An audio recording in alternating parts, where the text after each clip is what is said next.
Baik, kembali lagi di acara Al-Marhalatul Ilmiah dalam program Gema Ramadan PC Pemuda Persis Banjaran. Alhamdulillah, asyhadu an la ilaha illallah wahdah la syarikalah wa asyhadu anna Muhammadan abduhu wa rasuluhu alladzi la nabiyya ba'da amma ba'du. Pada pembahasan kali ini kita sudah kedatangan Ustadz Dindin dari PZU KLP Banjaran yang akan sharing-sharing tentang PZU KLP Banjaran mungkin Ustadz ya. Dalam keadaan wabah COVID-19 seperti sekarang ini, tentu kepedulian terhadap saudara-saudara kita yang terkena dampak hilangnya penghasilan harus lebih ditingkatkan. Bahkan sebelum surutnya wabah COVID-19 ini, kemarin kita ada yang terkena bencana banjir gitu.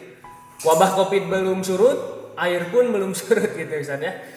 Nah, sebelum pembahasan lebih lanjut, mari kita perkenalan dulu dengan PZU KLP Banjaran. Jadi boleh Ustaz diterangkan dulu profil tentang PZU KLP Banjaran, kemudian program-program dari PZU KLP Banjaran. Silakan. Terima kasih. Bismillahirrahmanirrahim. Innal hamdalillah nahmaduhu wa nasta'inuhu wa nastaghfiruh wa na'udzu billahi min syururi anfusina wa min sayyiati a'malina may yahdihillahu fala mudhillalah wa may yudlil fala hadiyalah. Asyhadu an la ilaha illallah wahdahu la syarikalah wa asyhadu anna Muhammadan abduhu wa rasuluhu amma ba'du. Hadirin ikhwati iman rahimakumullah, pada kesempatan kali ini terima kasih kepada pemuda Persis PC Persis Banjaran yang telah mengundang, kiranya mengundang KLP PZU Banjaran dalam rangka sharing tentang masalah seputar JIS. Kalau kita lihat sejarah Persatuan Islam lahir tahun 1923, secara umum kalau tarik dari 1923 sampai sekarang itu sudah hampir satu abad. Persis lahir kurang 3 tahun. Dalam perjalanannya ternyata Persatuan Islam begitu besar andil kepada bangsa Indonesia ini, terkhusus tentang masalah pemahaman zakat, infak, sedekah. Tentu kalau kita lihat umur sudah satu abad ini, berarti pemahaman masalah zakat, infak, sedekah di kalangan umat Islam sudah merata. Karena sudah satu abad. Tetapi ternyata di perjalanan tidak sebanding lurus tentang pemahaman zakat, infak, sedekah dengan pemahaman masyarakat umat Islam zakat ke lembaga. Berarti harus ada yang menjembatani antara muzaki dengan mustahik. Nah, dalam hal ini Persatuan Islam mencoba untuk menjawab itu, karena memang tantangan semakin hari semakin kompleks tentang tantangan zakat itu. Makanya Persatuan Islam dalam hal ini Pusat Zakat Umat KLP Banjaran mencoba untuk menjawab itu. Makanya di dalam hal mengentaskan kemiskinan, ternyata ada aspek yang memang harus dihidupkan di terkhusus Banjaran ini. Maka PC Persis Persatuan Islam Banjaran untuk hal ini mencoba untuk menghidupkan atau bukan menghidupkan, mendirikan pusat zakat umat. Maka pada tahun 2019 pusat zakat umat KLP Banjaran dengan inisiasi dari PC Persis Banjaran mengajukan ke pimpinan pusat Persatuan Islam PZU untuk mendirikan PZU ini, PZU KLP Banjaran. Makanya 2019 ini mencoba untuk menjawab itu, karena memang kalau tidak kita buat PZU secara legal, akhirnya akan bertentangan dengan undang-undang yang ada di pemerintah. Betul. Jadi kalau 3 tahun ke belakang Persatuan Islam Banjaran mencoba untuk mengoptimalisasi kalau dalam hal lingkungan di Persatuan Islam itu optimalisasi bidgar perzakatan. Maka mencoba untuk menghidupkan zakat tidak hanya pada bulan Ramadan, tetapi dengan menghidupkan bidgar zakat atau mengoptimalisasi bidgar zakat, jadi tidak hanya pada bulan Ramadan saja penghimpunan zakat infak sodako. Maka pada 2019 PC Persis Persatuan Islam Banjaran mengajukan ke pimpinan pusat Persatuan Islam, dalam hal ini PZU, untuk mengesahkan. Ini kita punya SK pendirian pusat zakat umat itu nomor 0407 tahun 2019.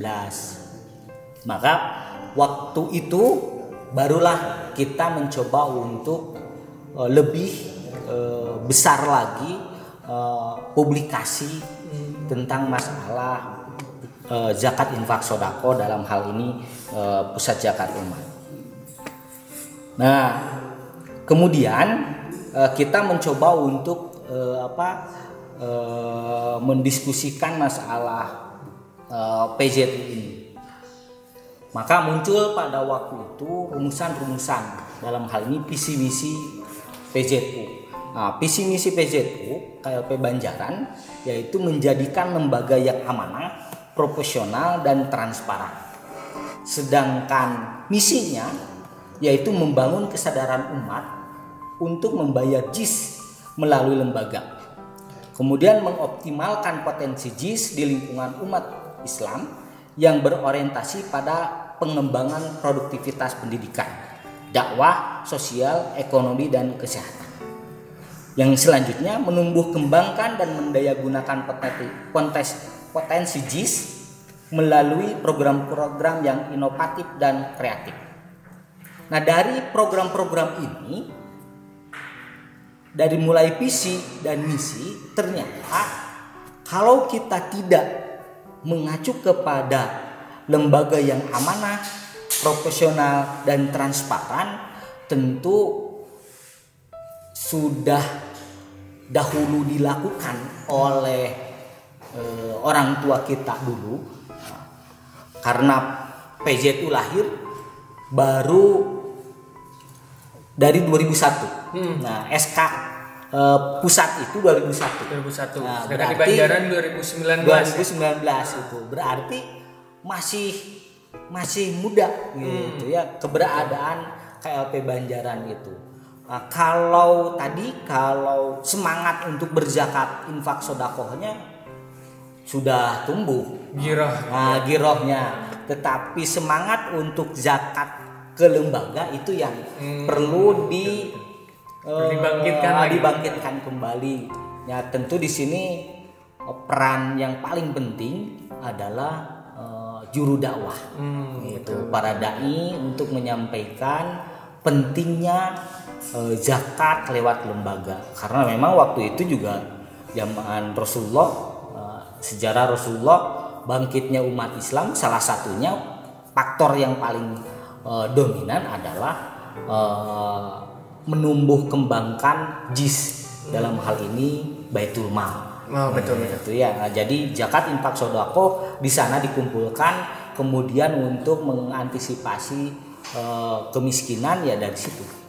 Makanya sebetulnya kita sudah sesuai dengan apa yang dicontohkan oleh Rasulullah. Cuma mungkin bukan publikasinya yang harus lebih gencar.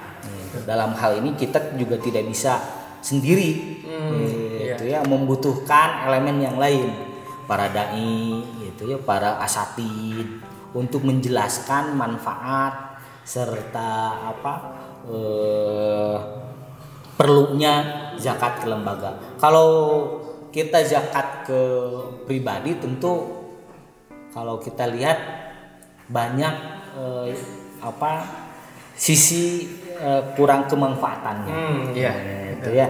Coba kita lihat sekarang. Kalau saya zakat ke perorangan, kalau ke salah satu orang, ke si A, ke si Fulan, kemudian saya membutuhkan sesuatu, bantuan dari si Fulan tersebut. Secara otomatis si Fulan tidak akan pernah menolak. Kenapa? Karena merasa kehutangan budi dari saya. Makanya orang yang si mustahik itu ketika dia mau dia tidak akan pernah menolak ya perintah dari si mengeluarkan zakat. Tetapi kalau ke lembaga itu tidak ada perasaan kehutangan budi, gitu ya. Nah itu menjaga itu. Satu, menjaga keikhlasan muzaki. Yang kedua, menjaga kemuliaan si mustahik. Itu visi misi. Kemudian moto Pusat Zakat Umat ini secara umum mengambil dari masih ingat itu almarhum Ustadz Didi, yaitu Allahu yarham, itu dijadikan sebagai moto Pusat Zakat Umat seluruh Indonesia. Itu ya, seluruh Indonesia. Motonya itu menyelamatkan zakat umat dan menyelamatkan umat dalam berzakat. Dan ini awalnya itu dari 2001 itu. Yang awal. Dari awal itu. Makanya ke seluruh KLP, ke seluruh PZU yang ada di Indonesia memakai moto ini. Seluruhnya motonya sama, tidak dibeda-bedakan. Nah, kemudian program PZU di sini ada 5. Ada 5. Yaitu yang pertama, programnya itu kita memakai umat. Memakai umat. Pertama, umat peduli. Apa itu umat peduli? Umat peduli itu kita lebih kepada pemberian yang mendapatkan musibah. Berarti kita peduli terhadap mereka yang mendapatkan musibah. Musibah apa saja. Apakah itu bencana alam gitu ya. Kalau sekarang Covid yaitu 19 itu pun sama, termasuk umat peduli. Kemudian yang kedua, umat sehat. Umat sehat ini tentu kita tidak mau menginginkan semua sakit, yaitu. Tetapi kalau toh ada yang sakit, nah disinilah peran Pusat Zakat Umat sedikitnya untuk mengurangi beban kesehatan. Kalau ke puskesmas, obatnya kita bantu, itu ya. Nah itu salah satu contohnya. Kemudian umat mandiri. Nah umat mandiri ini lebih kepada ekonomi. Kalau ekonomi kita buat entrepreneurship, itu ya, bagaimana cara mengelola keuangan bagi orang yang berjualan, gitu ya. Kemudian edukasi tentang masalah pentingnya ekonomi itu dicatat, gitu kan sekarang banyak berbisnis tapi tidak melakukan pencatatan itu. Mungkin itu nomor berapa lah, padahal itu penting. Kemudian umat pintar. Umat pintar ini lebih kepada santunan beasiswa. Yang sudah berjalan kita lakukan itu beasiswa untuk Dinia. Se-Banjaran gitu. Itu di kisaran ada 96 orang anak yang kita santuni. Cukup banyak berarti ya. Alhamdulillah gitu. Kemudian umat soleh, nah ini kalau umat soleh lebih kepada pembekalan kepada dai.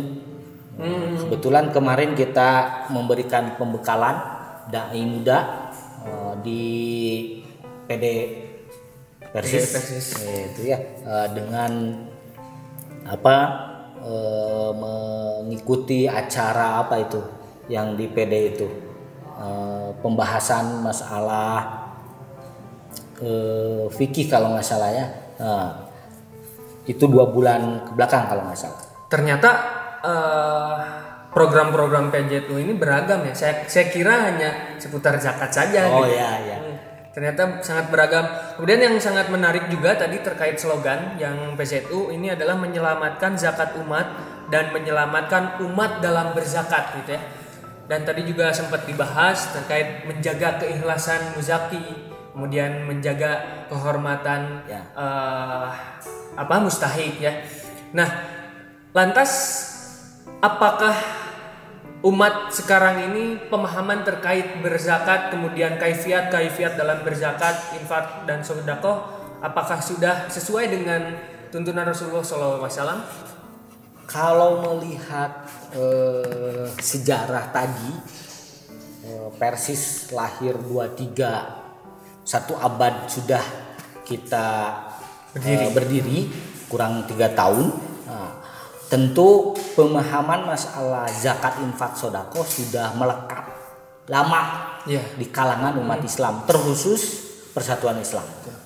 Dari mulai kaifiatnya itu ya, kemudian kepada siapa mengeluarkan itu sudah final. Sudah final. Yang justru yang faktor yang kedua, ketika jamaah atau umat Islam sudah paham betul tentang masalah zakat, infak, sedekah, maka tadi saya katakan tugas yang selanjutnya, karena kita berjamiah, berimarah, maka kewajiban kita untuk menggiring, mengajak kepada siapa? Kepada umat Islam, terkhusus Persatuan Islam yang ada di Banjaran. Menggiring kemana? Berarti ke lembaga. Ini gambarannya. Dulu kita sudah berjalan tentang pengelolaan zakat.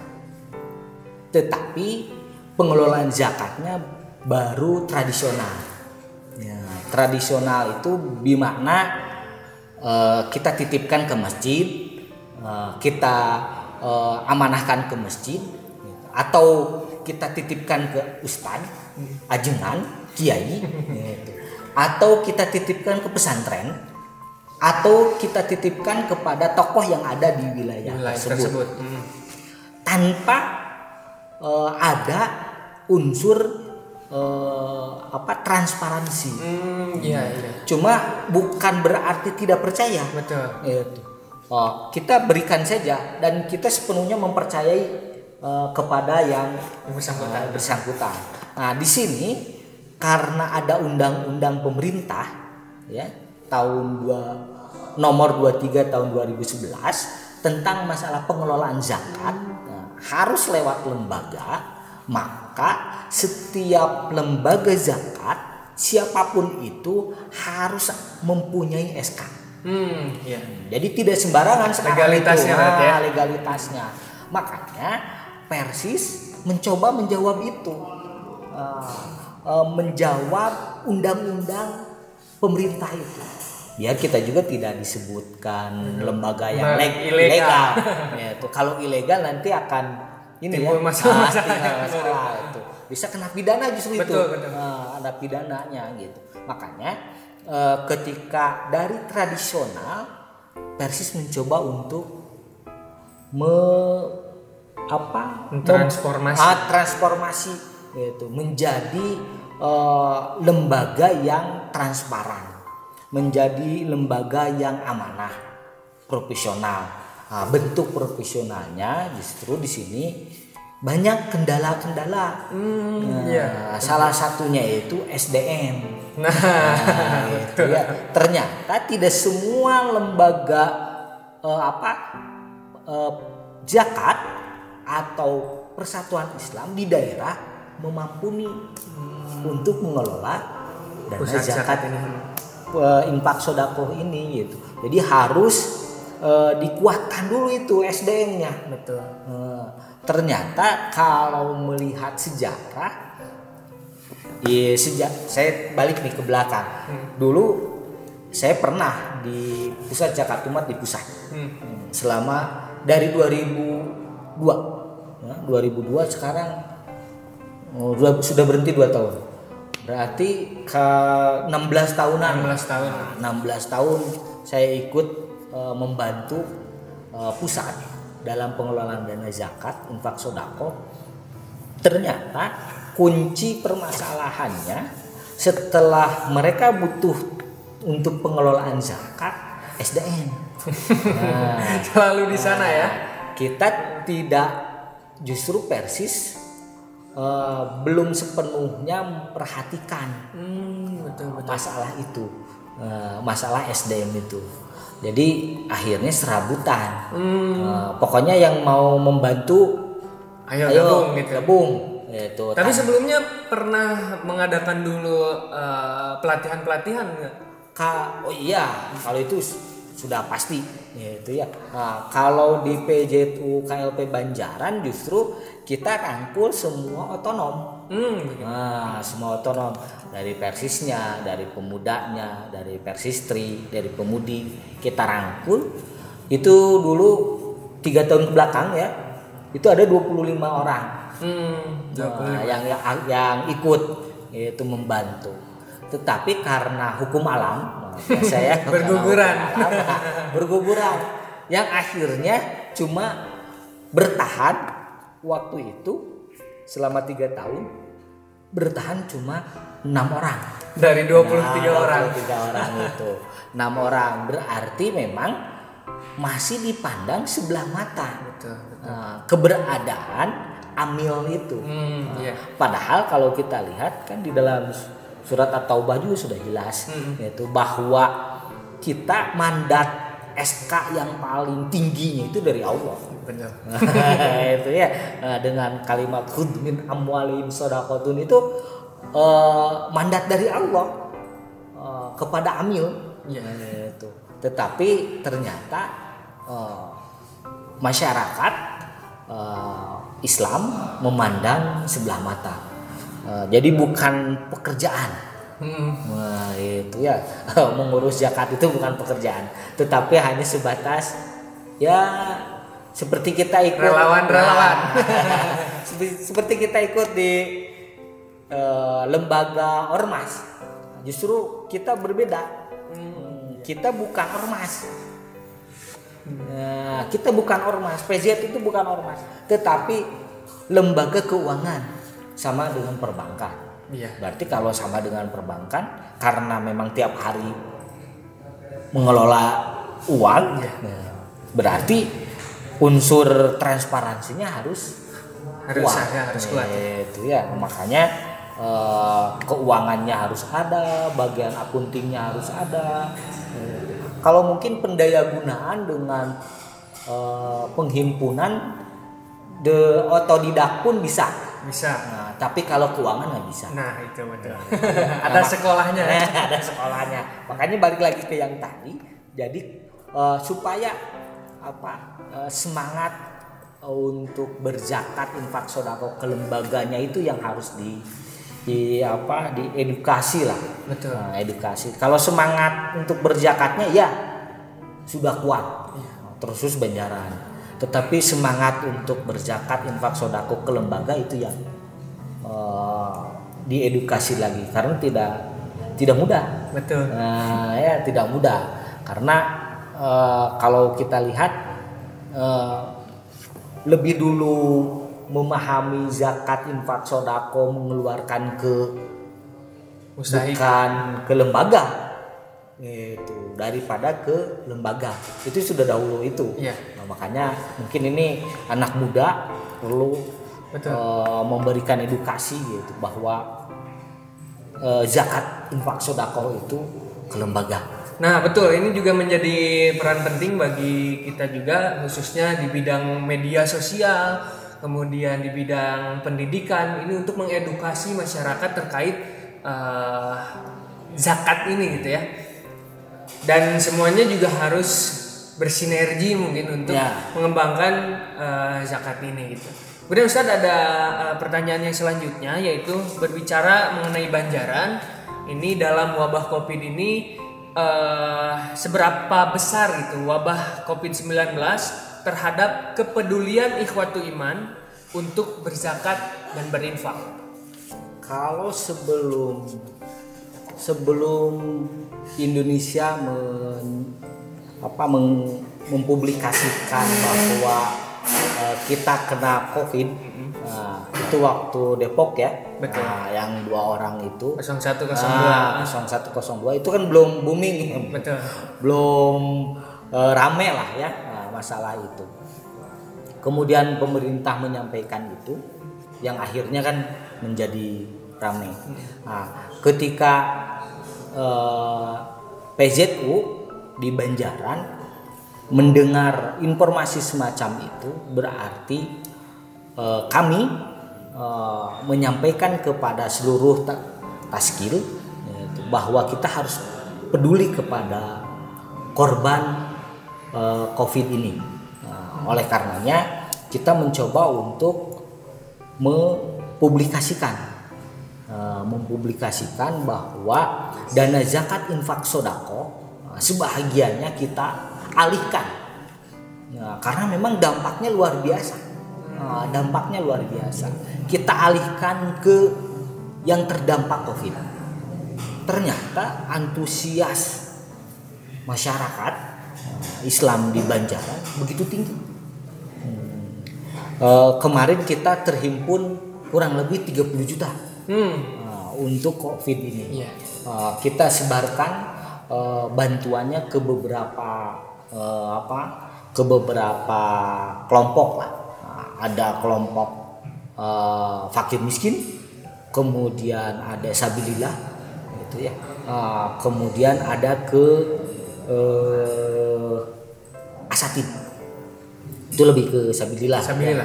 Jadi kita memberi ke fakir miskin, kemudian kita memberi juga ke para dai gitu. Kemudian ke asatid yang ada di Banjaran. Selebihnya kita ke masyarakat umum. Gitu. Jadi memang antusias sebelum, mungkin kalau sekarang mulai berkurang. Karena sudah terdampaknya sudah lama kan. Sudah lama, hampir 1 bulan ya. 1 bulan lebih kita terdampak. Mungkin 2 minggu ke belakang mah sangat antusias dalam berzakat gitu. Dan kita pun sekarang mencoba untuk memilih-milih. Betul.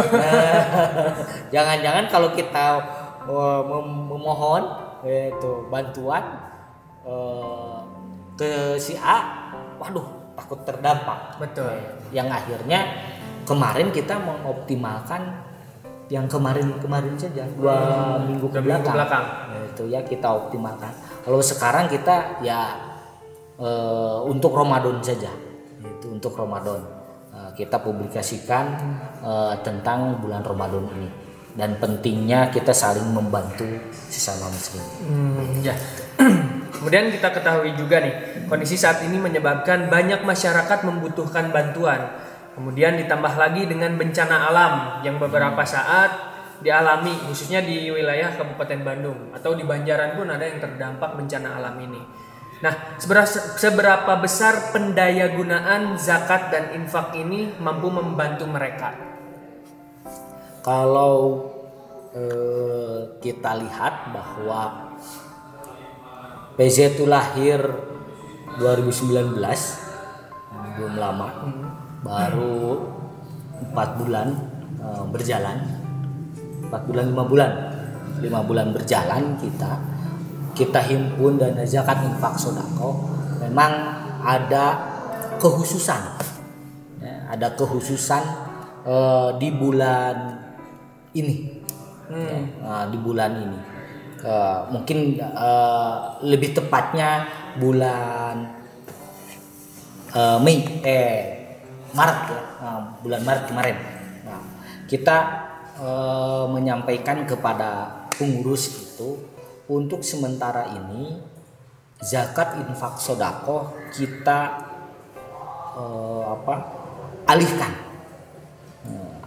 alihkan, dan kita perbanyak yang mendapatkan manfaatnya. Yang kemarin ada saldo, bulan kemarin ada saldo, semua habiskan. Jadi sekarang itu PZU Banjaran mencoba untuk mengeluarkan seluruh dana yang ada. Itu ya, mengerahkan seluruh kemampuannya, hampir semuanya. Betul. Hampir semuanya kita keluarkan sampai kita ada program di bulan, harusnya di bulan ini, tapi di awal bulan itu ada kerjasama dengan PJTU Pusat untuk melaksanakan program kesehatan. Kita juga pernah menghimpun dan kita mendapatkan itu, ternyata kepotong dengan bencana ini, yang akhirnya yang harusnya kita mempublikasikan untuk program itu sekarang ke sana, ke COVID. Jadi pendayagunaan yang dilakukan oleh kami seluruhnya dana zakat infak sedekah dikesanakan. Jadi ya lumayanlah menguras tenaga. Kemarin beberapa hari kemarin kita coba untuk menyiapkan, ya, dalam hal ini tentu yang paling mengkhawatirkan kan orang-orang yang pendapatan harian gitu ya, pendapatan harian, karena kalau lihat di sekarang itu tidak lagi ada yang berjualan di SD, SMP, SMA, itu sudah sebulan ke belakang. Yang pedagang-pedagang harian gitu ya, secara otomatis ini tidak punya. Betul. Makanya kita mencoba untuk itu. Jadi kita pendayagunaan mencoba untuk mengalihkan seluruh potensi yang ada. Pokoknya yang asalnya untuk program ini kita alihkan. Itu ya. Untuk program umat peduli ya, untuk program umat mandiri kita alihkan semuanya ke umat peduli. Gitu. Jadi program-program seperti umat peduli, umat pintar dan yang lain-lain itu dialihkan dulu ke umat peduli ini gitu. Umat peduli ini. Berarti program-program yang lain untuk sekarang belum bisa terlaksanakan. Belum. Karena memang ya tadi. Kita lebih kepada antisipasi lah. Betul. Ya. Karena lebih berbahaya kalau perut tidak diisi. Betul. Bisa anarkis. Betul. Nah, selanjutnya nih masih banyak yang bingung terkait teknis apabila kita ingin berzakat atau berinfak. Mungkin bagi beberapa dari kita masih bingung tentang cara berzakat gitu. Misalnya apa yang harus dizakati, kemudian kapan dibayarkannya, berapa besarnya, kemudian kemana harus dibayarkannya gitu. Boleh nggak Ustaz? Kalau melihat dari pertanyaan tadi, tentu harus melihat ke surat At-Taubah, ya. Yang innamas shadaqatul lil fuqara wal masakin, itu ada 8 asnaf. Berarti orang yang mengeluarkan zakat itu salah satu diantaranya itu adalah pedagang. Pedagang. Kemudian yang membeli emas atau emas lah, zakat emas, zakat dagang, zakat tani, kemudian zakat temuan, kemudian ada lagi zakat kalau itu lebih ke infak, infak gitu, zakat peternakan, dari kambing ke sana lah, itu ke atas. Kalau kambing ke bawah nggak ada. Ayam nggak ada. Nah, itu yang harus dijakati. Iya. Kemudian ada presentasinya. Nah, tidak seenaknya. Iya. Nah, presentasi zakat pedagang dengan emas itu hampir sama.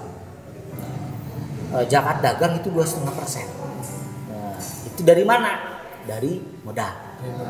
Mu'idzuhulil bayi, dari modal yang mau digolangkan. Gitu. Kemudian yang kedua, zakat emas. Nah, zakat emas ini ada dua. Ada yang dipakai, ada yang disimpan.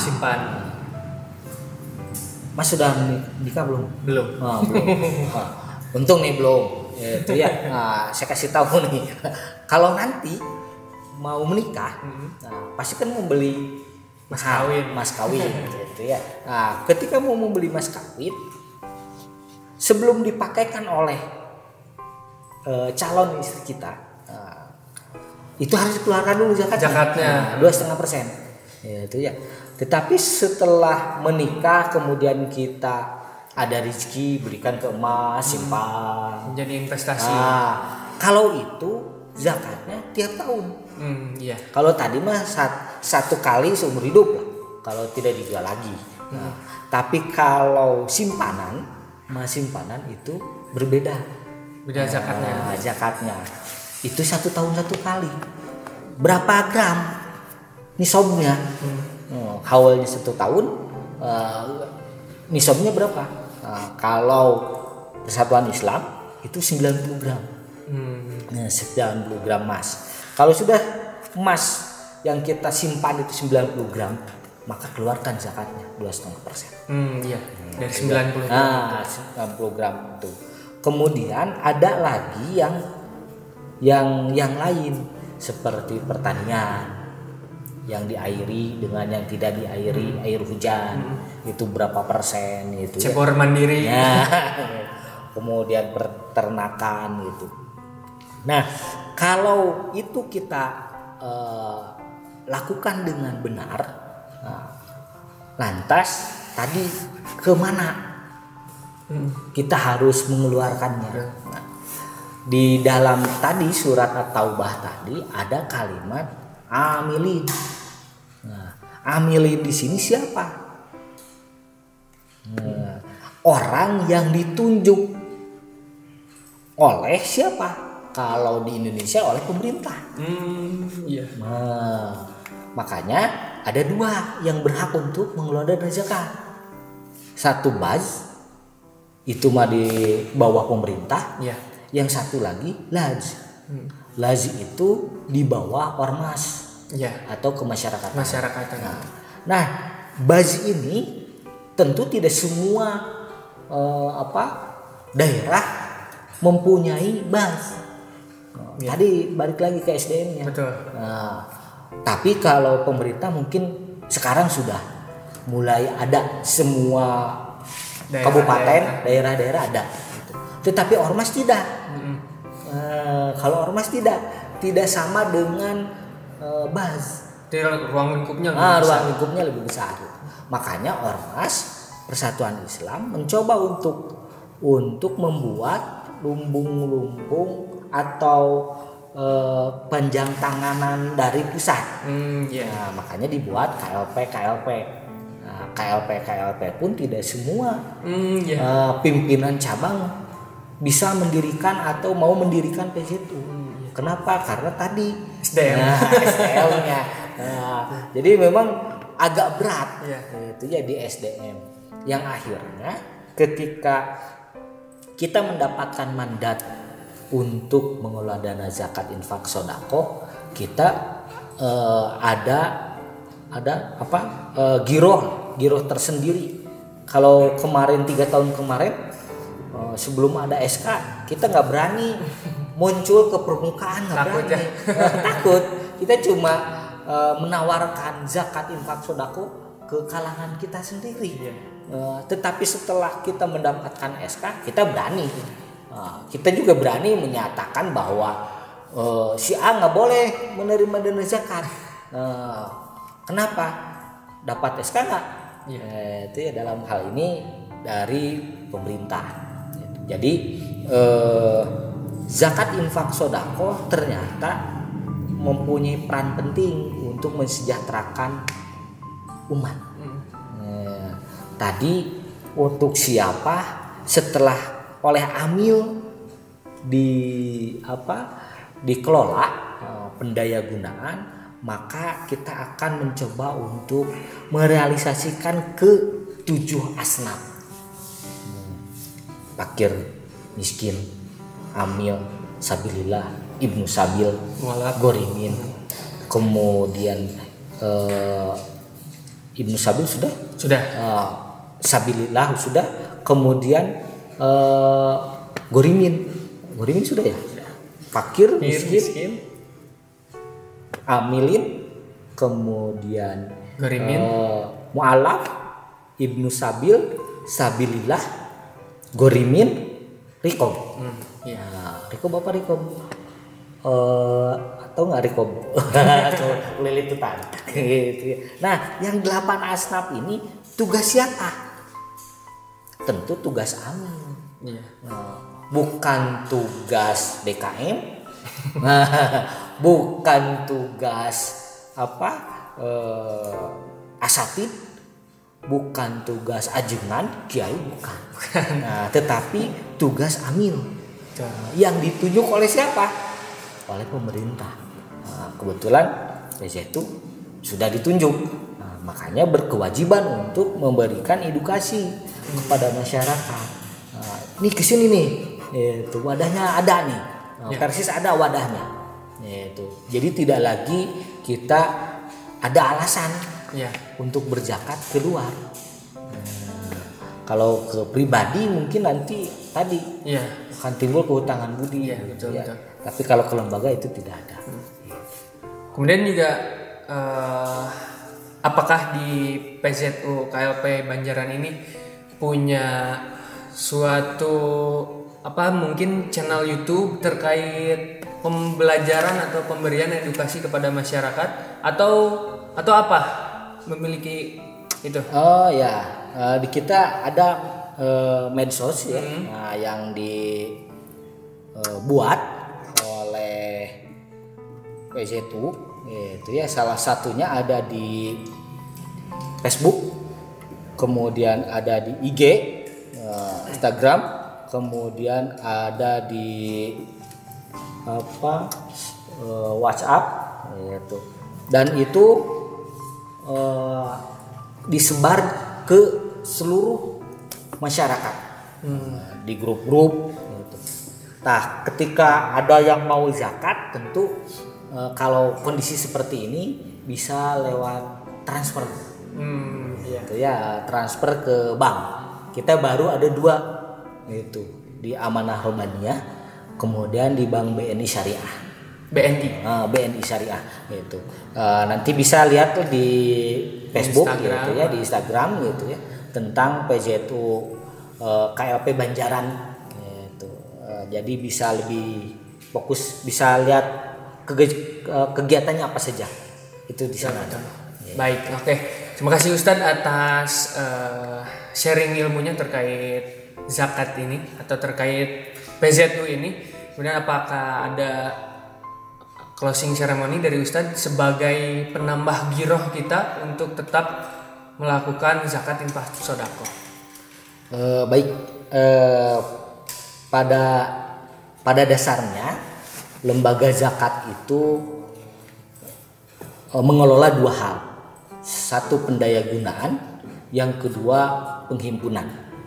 Dari 2 faktor ini, bagaimana kita caranya supaya mendaya guna apa yang kita himpun?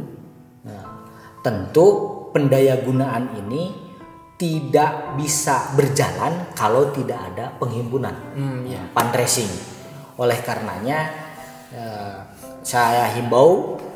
kami himbau kepada seluruh umat Islam yang ada di seluruh Indonesia, tentu fasilitas-fasilitas yang ada guna untuk memperlancar zakat infak sodako itu bisa, kalau sekarang itu lebih mudah gitu ya, bisa lewat transfer gitu, bisa lewat transfer dan mungkin ada juga rekening-rekeningnya. Oleh karenanya itu lebih saya rasakan lebih guna manfaatnya lebih besar gitu, dibanding kita zakat oleh pribadi gitu. Semoga kita bisa melaksanakan apa yang diperintahkan oleh Allah Subhanahu wa taala, dan semoga pada kesempatan kali ini dengan kondisi COVID-19 ini bisa lebih sabar, lebih bersyukur kepada Allah Subhanahu wa taala. Baik, terima kasih. Itu saja mungkin hadirin ikhwatul iman rahimakumullah. Terima kasih atas perhatiannya. Sampai berjumpa di Al-Marhalatul Ilmiah di episode selanjutnya. Saya Binar Miladi Fikran Latif pamit undur diri. Jangan lupa di subscribe di YouTube PC Pemuda PC Persis Banjaran. Terima kasih. Tutup dengan doa. Rabbana atina fid dunya hasanah wa fil akhirati hasanah wa qina adzabannar. Wassalamualaikum warahmatullahi wabarakatuh.